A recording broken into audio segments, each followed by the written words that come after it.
கர்த்தருக்கு ஸ்தோத்திரம். கர்த்தராகிய இயேசு கிறிஸ்துவின் இன்ப நாமத்தில் இனிய வாழ்த்துக்கள். இன்றைய தியானத்திற்காக ஜெபித்த பொழுது தேவன் தந்த வசனம் உபாகம புஸ்தகம் 31 அதிகாரம் 6 வசனம். நீங்கள் பலங்கொண்டு திடமனதாயிருங்கள், அவர்களுக்கு பயப்படவும் திகைக்கவும் வேண்டாம். உன் தேவனாகிய கர்த்தர் தாமே உன்னோடே கூட வருகிறார், அவர் உன்னை விட்டு விலகுவதுமில்லை, உன்னை கைவிடுவதுமில்லை என்று சொன்னான்.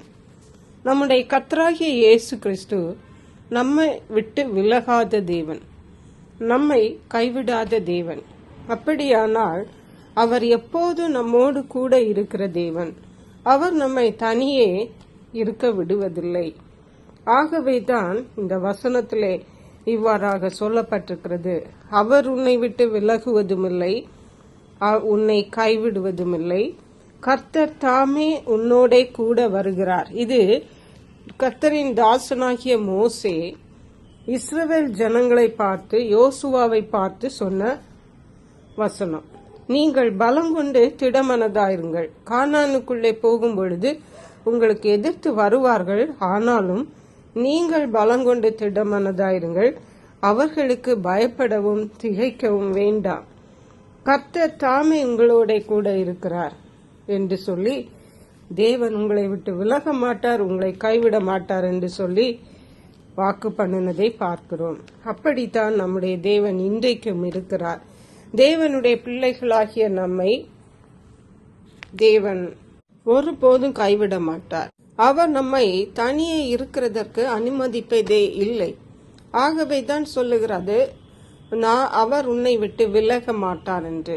எப்பொழுதும் அவர் நம்மோடு கூட இருக்கிற தேவன். அதுதான் நம்முடைய தேவனுடைய விசேஷித்த குணம். ஒருவேளை நாம் நினைக்கலாம், இந்த உலகத்திலே எனக்கு ஒருவருமே இல்லை, நான் தனியாகவே இருக்கிறேன், என்னை விசாரிப்பார் ஒருவரும் இல்லை என்று கூட நினைக்கலாம். உண்மை என்னவென்றால், நம்முடைய கர்த்தராகிய இயேசு கிறிஸ்து, நாம் தொழுது கொள்ளுகிற கர்த்தர் இயேசு கிறிஸ்து நம்மோடு கூட தான் இருக்கிறார். நாம் எங்கே சென்றாலும், எங்கே இருந்தாலும், படுத்தாலும், எழுந்திருந்தாலும், நடந்தாலும், எங்கே போனாலும் அவர் நம்மோடு கூட வருகிறார்.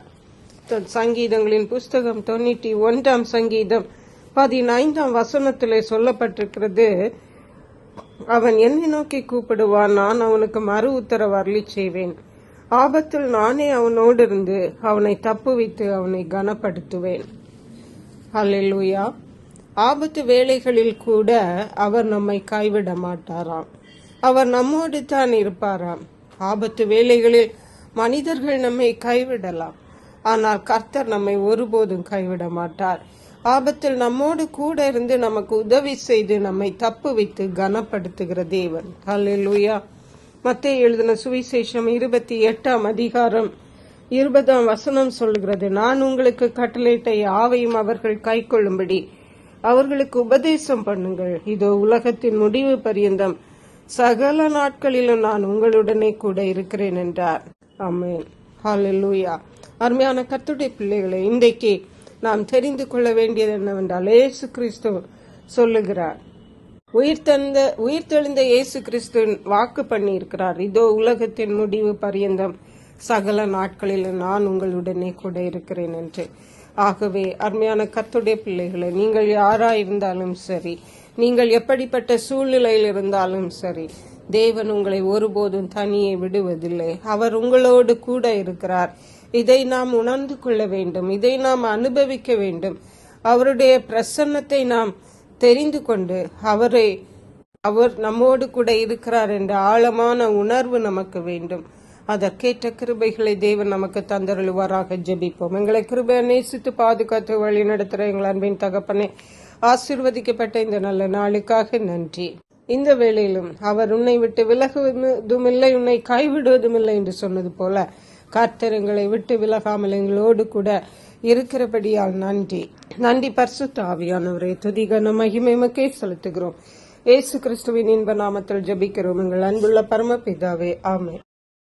இயேசு கிறிஸ்துவின் சுவிசேஷம் ஒவ்வொருவரையும் சென்றடையும்படியாக இந்த செய்தியை உங்கள் நண்பர்களுக்கு அனுப்பி வைக்குமாறு தாழ்மையுடன் கேட்டுக்கொள்ளுகிறேன். கர்த்தர் தாமே உங்கள் அனைவரையும் அபரிதமாய் ஆசீர்வதிப்பாராக.